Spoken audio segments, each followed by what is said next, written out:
আসসালামু আলাইকুম, welcome back to another new video. সবাই কেমন আছেন? সবাই ঈদ কেমন কেটেছে? আলহামদুলিল্লাহ, আমার অনেক ভালো কেটেছে। নিজস্ব কিছু ব্যস্ততা এবং আমার ঈদের আগে অর্ডারের কিছু কাজ থাকায় ভিডিও আপলোড করতে একটু লেট হয়ে গেল। তো যাই হোক, চলুন আজকের ভিডিওর কাজ শুরু করি। তো আজকে করব কাঠগোলাপের 2 পিসের ডিজাইন। তো এটা করার জন্য কাঠগোলাপের যে গাছটা আঁকবো সেটার যে কালারগুলো ব্যবহার করেছি সেটা শুরুতে দেখিয়ে দিচ্ছি। এখানে আমি ব্রাউন কালারটা এবং সাদা কালারটা ব্যবহার করেছি, দুইটা কালারের কম্বিনেশনে এখানে গাছটা কমপ্লিট করেছি। তো আপনারা গাছ কিভাবে আঁকতে পারেন সেটার কিন্তু একটা ডিটেইলে ভিডিও আমার চ্যানেলে অলরেডি আপলোড করা আছে, সেটা একটু দেখে আসতে পারেন। তাহলে একদম আপনাদের ধারণাটা ক্লিয়ার হয়ে যাবে যে আপনারা কীভাবে আঁকবেন, কোনটা আগে দেবেন কোনটা পরে দেবেন, কিভাবে গাছটা একদম রিয়েলিস্টিক করা যায়। আমি যতটুকু পারি সেটা আমি আগের একটা ভিডিও আপলোড করেছিলাম, সেখানে শেয়ার করেছি। তো আপনারা একটু দেখে নিতে পারেন। তো সেটা আমার মনে হয় যে বেশি কাজে আসবে। যদিও এই ভিডিওতেও আমি দেখিয়ে দিয়েছি যে আপনারা কীভাবে গাছ আঁকতে পারেন, তবে ওই ভিডিওটা যেহেতু আমার শুধু গাছটা কীভাবে আঁকতে পারেন সেটা নিয়ে, তো সেখানে আমার মনে হয় যে আপনারা একটু বিস্তারিত বুঝতে পারবেন এটার থেকে। তো যাই হোক, এখানে কিন্তু আমি শুরুতে ব্রাউন কালারটা দিয়েছি, তারপর এক সাইড থেকে কিন্তু সাদাটা দিয়েছি। সাদাটা হালকা করে দিয়ে সেটাকে ভেতরের দিকে ব্লেন্ড করে দিয়েছি। এখন একটু কাছ থেকে দেখাচ্ছি আপনাদের সুবিধার্থে, যাতে বুঝতে পারেন। যদি কারো পর্যাপ্ত সময় না থাকে যে না আমি এই ভিডিওটা দেখে আবার ওই ভিডিওটা দেখতে পারবো না, তো এখান থেকে আপনারা কিন্তু ধারণা নিয়ে নিতে পারেন যে কিভাবে করতে হবে। যেহেতু এখানে পুরো গাছটা আমি একেবারে কমপ্লিট করতে চাচ্ছি, পুরো শুরুতে একদম ব্রাউন কালারটা দিয়ে গাছটা এঁকে নিয়েছি, সেই জন্য কিন্তু রঙটা আমার হালকা শুকিয়ে গিয়েছিল। আর এই জন্যই কিন্তু ব্রাউন কালারটা আমাকে আরেকবার ব্যবহার করতে হয়েছে সাদা রঙটাকে যখন ব্লেন্ড করেছি তখন। আপনারা চাইলে কিন্তু পার্ট পার্ট করে আঁকতে পারেন, যে গাছের যে অংশটা আঁকছেন সেটা একেবারে কমপ্লিট করে নিলেন, সেই ক্ষেত্রে কিন্তু রঙটা শুকিয়েও যাবে না আর আপনার কাজটাও হয়তো তাড়াতাড়ি হবে। তো দেখতেই পাচ্ছেন আমার গাছ আঁকা কিন্তু কমপ্লিট। এখন আমি ফুলগুলোকে করে নিচ্ছি। আপনারা যদি আমার ভিডিওগুলো দেখেন, যারা নিয়মিত দেখেন, তারা বুঝতে পারবেন যে আমি কিন্তু শুরুতে গাছটা এঁকে নিই, তারপরে আমি ফুলগুলো আঁকি। তো আপনারা এটা করতে পারেন যে শুরুতে আপনারা ফুলগুলো আঁকতে পারেন, তারপর আপনারা গাছটা আঁকতে পারেন। সেই ক্ষেত্রে যেটা হবে যে আপনাদের রঙের অপচয়টা আরও একটু কম হবে। আগে আমি ছোট করে কলিগুলো দিয়ে নিয়েছি, যেখানে যেখানে আমি কলি দিতে চাই, মানে গাছটা যে যা অংশগুলোতে শেষ হয়ে গিয়েছে। তারপরে কিন্তু আমি এখন ফুলগুলোকে আঁকছি। এটা যেহেতু ডার্ক নেভি ব্লু কালার, এখানে কিন্তু আপনারা সাদা রঙ একবার অ্যাপ্লাই করলে অনেক সময় হতে পারে কি যে কালারটা একটু হালকা লাগতে পারে। তো সেই ক্ষেত্রে আপনারা সাদা রঙটা 2বার ব্যবহার করবেন, তাহলে দেখবেন যে এটা অনেক উজ্জ্বল দেখা যাবে। আর এই যে কাঠগোলাপ আঁকছিলাম, এটা আসলে আমার প্রথমবার কাঠগোলাপ আঁকা ছিল। ওইবারে মানে ওইবার ঈদের সময় করেছিলাম এগুলো। তো তখন আমাকে পাঞ্জাবিতেও কাঠগোলাপের কাজ করতে হয়েছে এবং জামাতেও কাঠগোলাপের কাজ করতে হয়েছে, তবে প্রথমবার তখন কাঠগোলাপের কাজ করেছিলাম। তো অনেকেই দেখি যে অনেকে অনেক ভালোভাবে পেইন্ট করানো, সুন্দর সুন্দর পেইন্ট করে, চোখ লেগে থাকার মতো। তো আমি খুব একটা ভালো পারি না, তবে আমি চেষ্টা করি।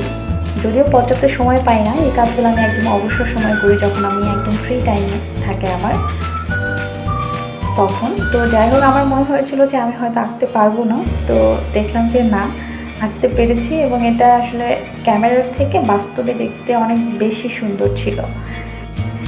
কাঠগোলাপ আমি যেই প্রসেসে আঁকি সেটা কিন্তু আমি এখানে দেখিয়েছি, আর মানে প্রথমবার আমি যেভাবে করেছিলাম সেভাবে এখানে দেখিয়েছি। পরে আমি আরও ভিডিও আপলোড করব, যেহেতু আমি প্রথমবার করেছিলাম সেখান থেকে আমি কিছু এক্সপিরিয়েন্স নিয়েছি, আর পরে যখন করেছি তখন সেটা আরও একটু বেটার হয়েছে। তো সেই প্রসেসটাও আমি নেক্সটে বলে দেবো।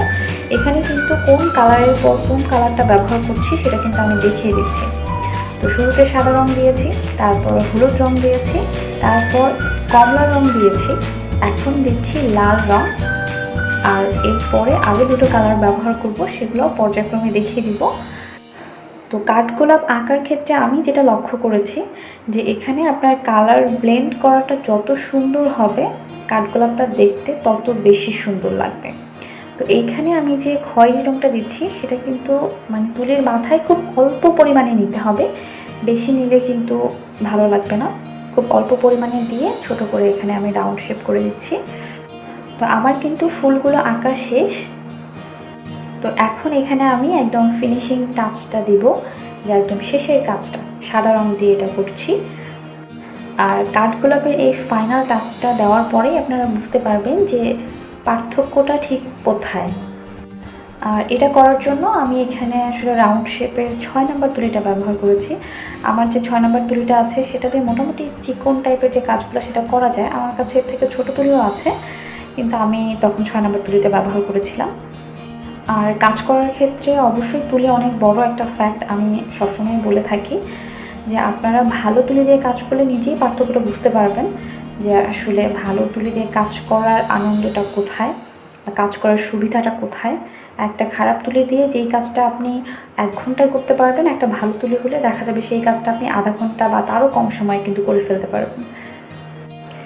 তো যাই হোক, এখন যদি আপনারা একটু খেয়াল করেন দেখতে পারবেন যে যে কাঠগোলাপটা আমি কমপ্লিট করিনি সেটার সাথে যে কাঠগোলাপটা আমি কমপ্লিট করেছি তার পার্থক্যটা কিন্তু রাত দিন পার্থক্য। দেখলেই বোঝা যাচ্ছে যে আপনি কাঠগোলাপটা যখন ফুললি কমপ্লিট করবেন তখন সেটা দেখতে অনেক বেশি সুন্দর লাগবে। আর এমনিতে আপনি যখন সব কালারগুলো ব্যবহার করে দেবেন তখন কিন্তু দেখবেন যে খুব বেশি সুন্দর লাগছে না আপনার ফাইনাল টাচটা না হওয়া পর্যন্ত। তো এখন আমি কলিগুলো যে করেছিলাম সেটার ফাইনাল টাচটা দিয়ে দিচ্ছি।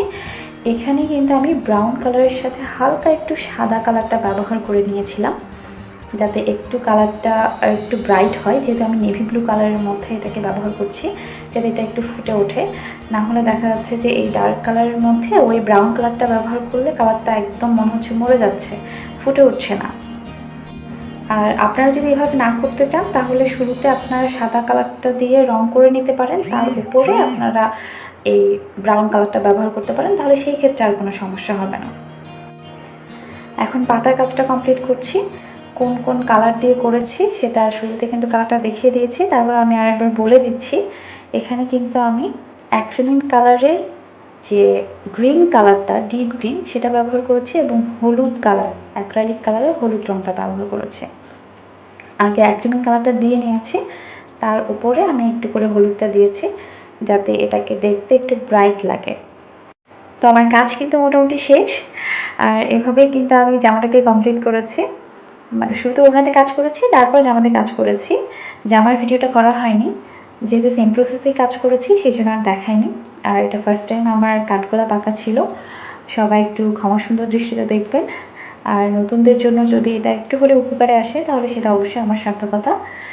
তো সবাই অনেক অনেক ভালো থাকবেন, সুস্থ থাকবেন। এখন আমি আসলে ফাইনাল লুকটা দেখাবো যে ফাইনাল লুকটা ঠিক কেমন হয়েছিল। আশা করবো সবার ভালো লাগবে। সবাই অনেক অনেক ভালো থাকবেন, সুস্থ থাকবেন, আর অবশ্যই কলমি কাপ্তানের সাথেই থাকবেন। আর অবশ্যই বাইরে যাওয়ার সময় আপনারা মাস্ক ব্যবহার করবেন, স্যানিটাইজার ইউজ করবেন। সবাই সবার জন্য দোয়া করবেন। আল্লাহ হাফেজ।